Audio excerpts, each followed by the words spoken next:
If you ask me, John, it sounds just like a load of nonsense. Ministry teams, my eye.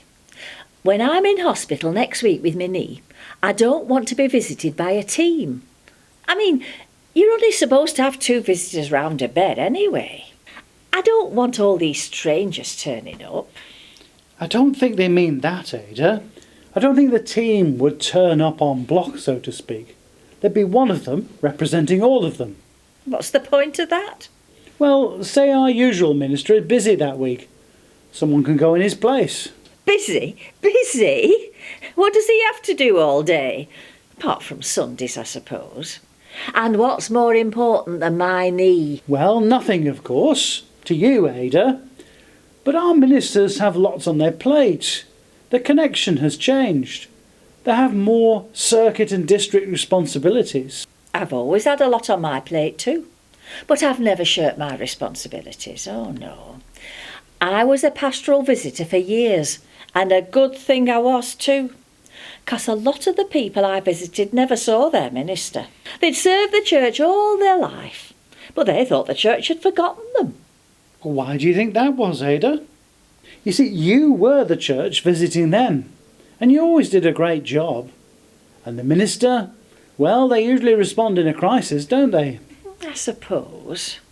But a lot of folk I know, they never see anyone from one week to the next. Surely it's the minister's job to visit them. Now, they wouldn't mind a team of ministers turning up on their doorstep for a nice tea party. Well, that's the trouble with the church nowadays. They're expecting us layfolk to do more and more of the jobs we pay them to do. What do we pay them to do, Ada? Well, you know, look after us, encourage us, comfort us. Oh, and bring in new members every so often so we don't struggle to pay the assessment. I don't know. Our membership has halved these last 10 years. Our minister seems useless when it comes to bringing new people into church. So now he's set up this annual Back to Church Sunday doodah, where he expects us to invite people to do his job for him. The other week, he had the cheek to say he was going to combine our nice little house group with a group from his church, the other church, you know, to save him some time and build up relationships. Save him time? What about our time, travelling to get to the other group? It must be 3 miles away. And I've known my group members for years. It's hard enough when someone new tries to edge in, without expecting us to get on with a load of strangers. But Ada, don't you see? By working as a team right across the circuit, the ministers want to share around what gifts they have and help us to get better at sharing our gifts with each other. No. It's the thin end of the wedge. You mark my words, there'll come a day when they'll expect us layfolk to be running the churches for them, while they just swan in and out, preaching sermons and telling us where we're going wrong. A bit like St. Paul, you mean? But Ada, wasn't Methodism always meant to be like that? In a good sense. A church led by the people, using its ordained ministers to help equip us to be better at discipling each other and spreading the gospel to others. We've got the benefit of 5 presbyters and 2 deacons across the circuit, and we need to use their skills the best way we can. 5 presbyters and 2 deacons. Sounds like the story we heard on Sunday about the 5 loaves and 2 fishes. Mind you, it took the Lord to split them among 5,000 people. Yes, but remember, Ada, when the Lord provided that picnic, he was saying, bring me what you do have and I'll do the rest.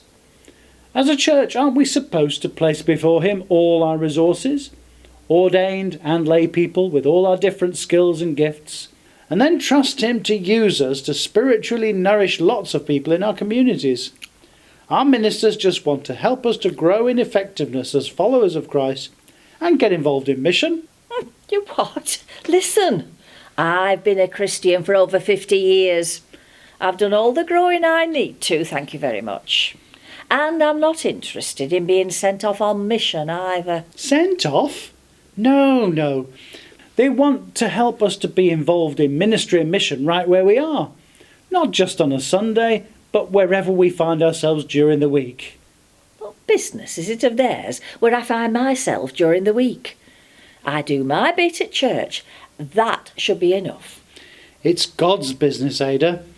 He wants to use you just where you are, whatever you're up to, as his ambassador on earth.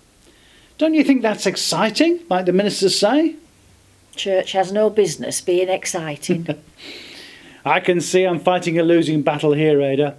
So we'll have to agree to disagree, but don't you see there's a much bigger battle going on here, which will decide if Methodism survives and thrives or dies out within the next decade.